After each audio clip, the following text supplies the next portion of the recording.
Hi, ഞാൻ എലിസബത്താണ്. അതുപോലെ തന്നെ പല ഇന്റർവ്യൂകളിലും ഇത് കോടികളുടെ സാധനമാണ് മറ്റേതാണെന്നൊക്കെ പറഞ്ഞ സാധനങ്ങൾ ഡ്യൂപ്ലിക്കേറ്റിലായിട്ടുള്ള സാധനങ്ങളാണ്.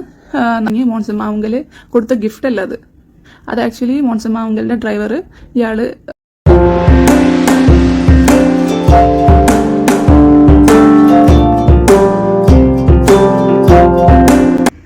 ഒരു താങ്ക്സ് ഭയങ്കരമായിട്ട് നന്ദി പറയാനുള്ളത്. മറുനാടൻ മലയാളി ചാനലിൽ ഒരു ഇന്റർവ്യൂ പോലെ ഉണ്ടായിരുന്നു വക്കീലായിട്ട്. ആക്ച്വലി എന്നെ മനസ്സിലാക്കിയ എനിക്ക് തോന്നി ആ സംസാരം കേട്ടപ്പോൾ. അതുപോലെ തന്നെ എല്ലാവരും ചോദിക്കും എന്തെത്ര വൈകി ഇത് പറയാൻ വേണ്ടിയിട്ട്, ഇപ്പോഴാണോ പറയാൻ തോന്നിയത്, ഇപ്പൊ പറഞ്ഞില്ലെങ്കിൽ ഇനിയിപ്പോൾ ചിലപ്പോൾ പറയാൻ പറ്റിയില്ലെങ്കിലോ എന്ന് പേടിച്ചിട്ട് പറഞ്ഞ സാധനമാണ്. അതിന്ന് ഒരു കേസ് കൊടുക്കാൻ, ഞാൻ കേസ് കൊടുക്കുന്നില്ല എന്നൊന്നുമില്ല പറയണം, കേസ് കൊടുക്കാൻ കുറച്ചും കൂടി ധൈര്യം വേണം.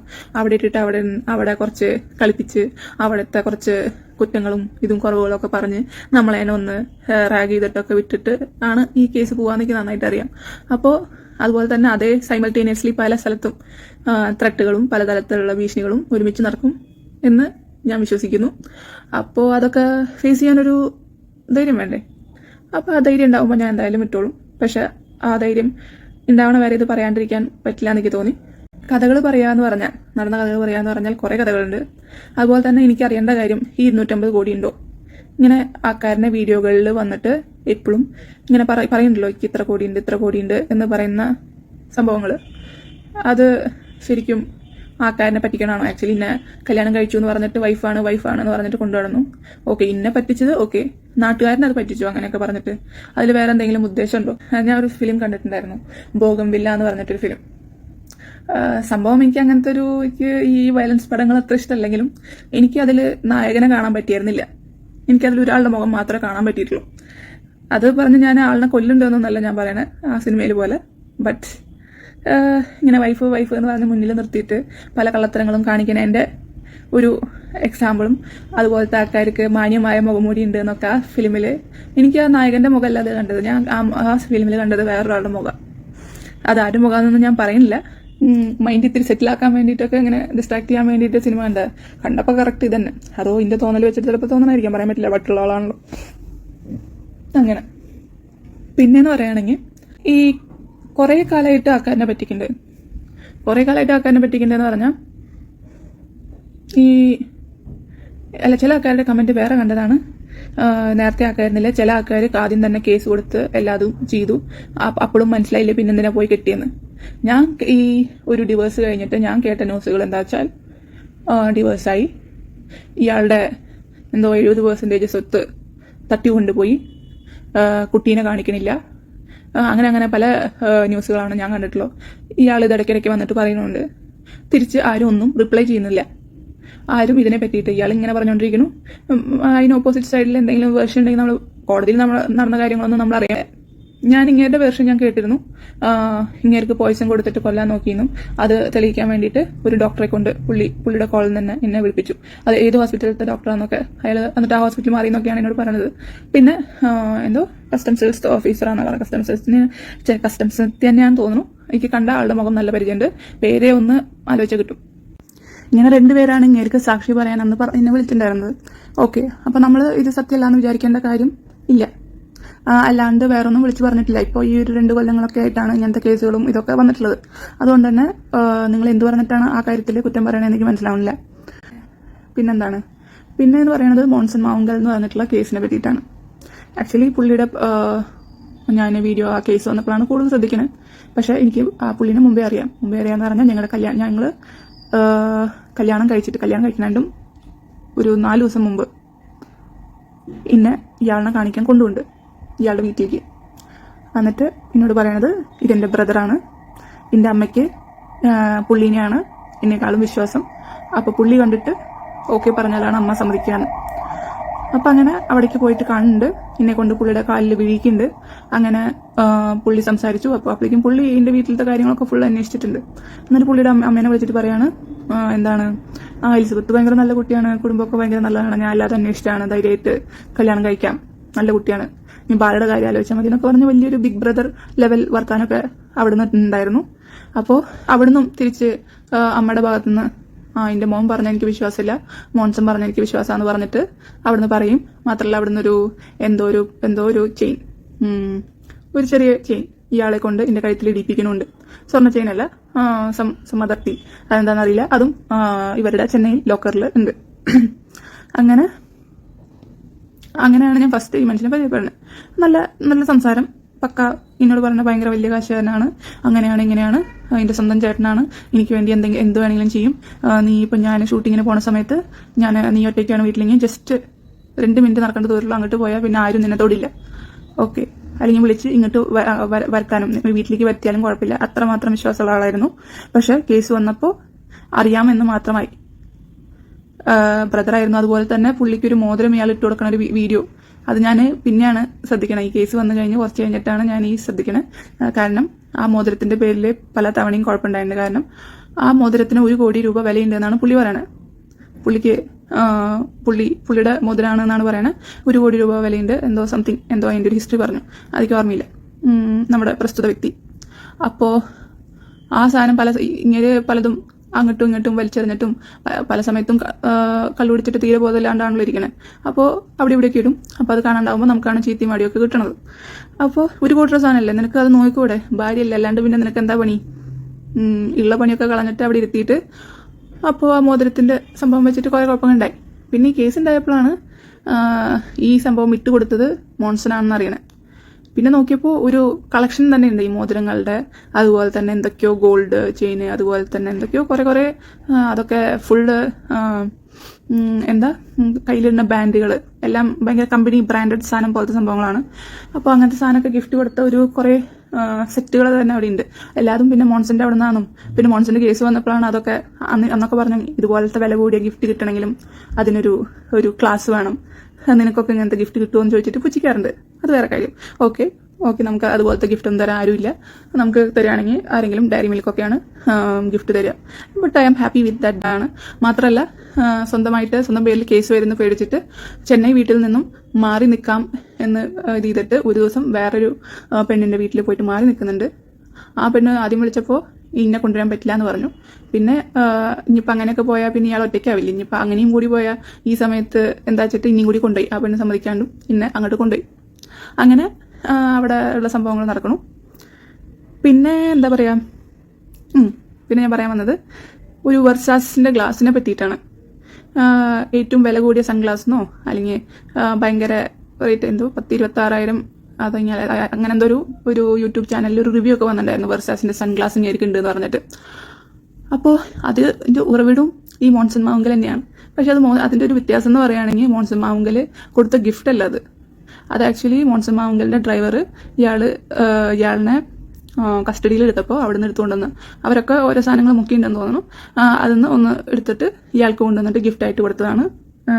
അവിടുത്തെ ഡ്രൈവർ വന്ന് അവിടെ നിന്ന് എടുത്തുകൊണ്ടുവന്ന സാധനം ഇങ്ങനെ ഗിഫ്റ്റായി കൊടുത്ത സാധനമാണ്. പിന്നെ അതൊക്കെ വലിയ ന്യൂസൊക്കെ ആയിട്ട് വരുന്നത് വെർസാസിന്റെ ഗ്ലാസ് എന്നൊക്കെ പറഞ്ഞിട്ട്.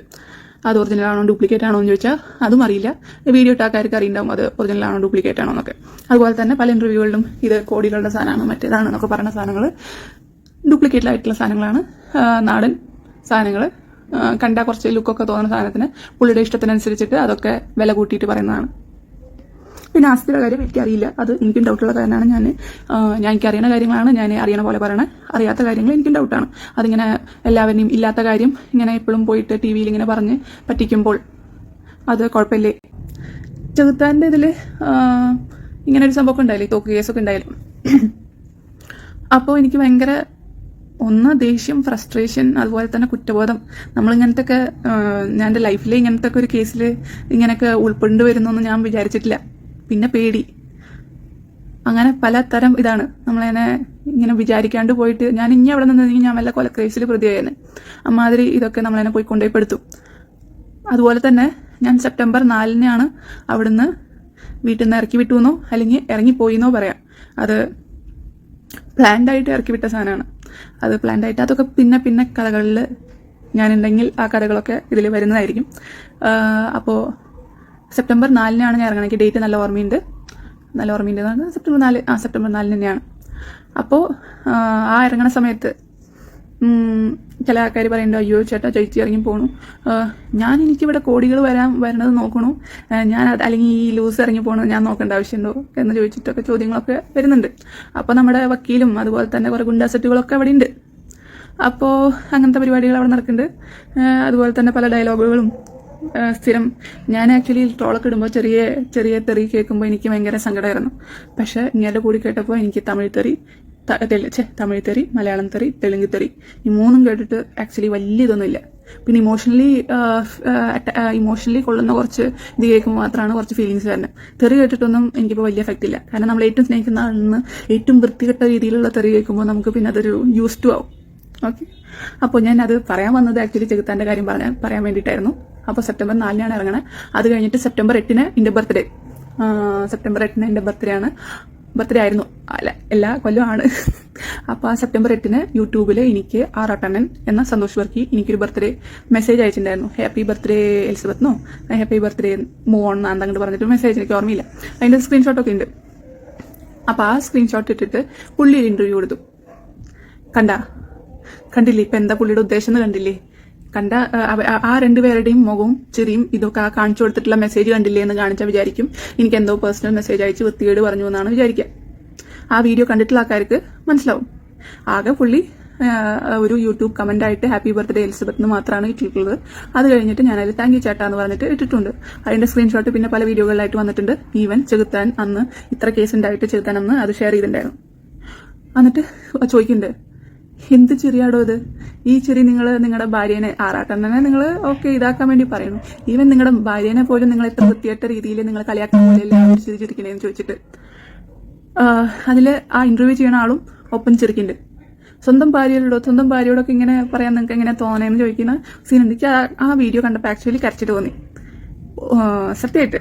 കാരണം നമ്മൾ എത്രയൊക്കെ ഇറങ്ങിപ്പോന്നു എന്ന് പറഞ്ഞാലും ഒരു എന്തൊക്കെ ഉണ്ടായി എന്ന് പറഞ്ഞാലും നമ്മൾ ചെറിയ ചെറിയ മര്യാദകൾ. കാരണം ഞങ്ങൾ ഒരുമിച്ച് താമസിച്ച ഓരോ 2 മാസം കൂടുമ്പോൾ പുള്ളി ഹോസ്പിറ്റലിൽ അഡ്മിറ്റ് ആവാറുണ്ട്. അതുപോലെ തന്നെ പല സ്ഥലത്തും കോമാളിയായിട്ടും വീട്ടിൽ നിന്ന് ഇറക്കി വിട്ടിട്ടും പലരും കൊല്ലാൻ വരുന്നുണ്ട് എന്ന് പറഞ്ഞിട്ടും, അതായത് പുള്ളിയുടെ വീട്ടിൽ ചെന്നൈയിൽ വെച്ചിട്ടിരിക്കുമ്പോൾ പുള്ളിനെ കൊല്ലാൻ പുള്ളിയുടെ ചേട്ടൻ ഗുണ്ടുകളുടെ വീടിന് സ്വത്ത് കിട്ടാൻ വേണ്ടിയിട്ട് അങ്ങനെ ഇങ്ങനെ നിന്നെ കല്യാണം കഴിച്ച കാരനാണ് അങ്ങനെ എന്നൊക്കെ പറഞ്ഞിട്ടൊക്കെ പുള്ളി ഭയങ്കര പേടിച്ചിട്ടുള്ള ഒരു ദിവസമുണ്ട്. എന്നിട്ട് ഇന്നെ അവിടെ പറയുന്നത്, നീ എന്നാൽ ഈ റൂമിലിരുന്നോന്ന്. അപ്പോൾ ഞാൻ പറഞ്ഞു, ഇല്ല ഞാൻ ഇരിക്കില്ല, എന്തുണ്ടെങ്കിലും നിങ്ങളുടെ ഒപ്പം തന്നെ നിൽക്കും. അതിപ്പോൾ നിങ്ങൾ ചത്തിട്ട് എനിക്ക് ജീവിച്ചിട്ട് പ്രത്യേകിച്ച് കാര്യമൊന്നുമില്ല എന്ന് പറഞ്ഞ ആളിനെ ഇപ്പോൾ കൊല്ലാൻ നോക്കണമെന്നൊക്കെ പറയണത് എനിക്ക് ആക്ച്വലി ഇപ്പോൾ കോമഡി ആയിട്ട് തോന്നുന്നു. ആ സെപ്റ്റംബർ 4 ഇറങ്ങി വരുന്നു. സെപ്റ്റംബർ 8-ന് ഇമാതിരി ഒരു ഇന്റർവ്യൂ പുള്ളി കൊടുക്കണം. അന്നോ അതിന്റെ പിറ്റേ ദിവസമോ ചെകുത്താൻ ഇതിന് ഒരു റിവ്യൂ വീഡിയോ ഇടണു. സ്വന്തം ഭാര്യയിടോ, തന്റെ ഒന്നുമില്ലെങ്കിൽ ഭാര്യയ്ക്ക് ഒരു മര്യാദ കൊടുക്കണോ എന്നൊക്കെ പറഞ്ഞപ്പോൾ എന്തോ ഈവൻ ഇയാൾക്ക് പോലും തോന്നുന്നു. ആക്ച്വലി എനിക്ക് അന്ന് ചെറുത്താനോട് ഒരു ദേഷ്യമായിരുന്നു. കാരണം എല്ലാത്തിലും എനിക്ക് ഭയങ്കരമായിട്ട് തെറി പറയണ ആൾക്കാരനെ, വയലൻസ് ഇതൊന്നും എനിക്ക് ഇഷ്ടമില്ലാത്ത ആളാണ്.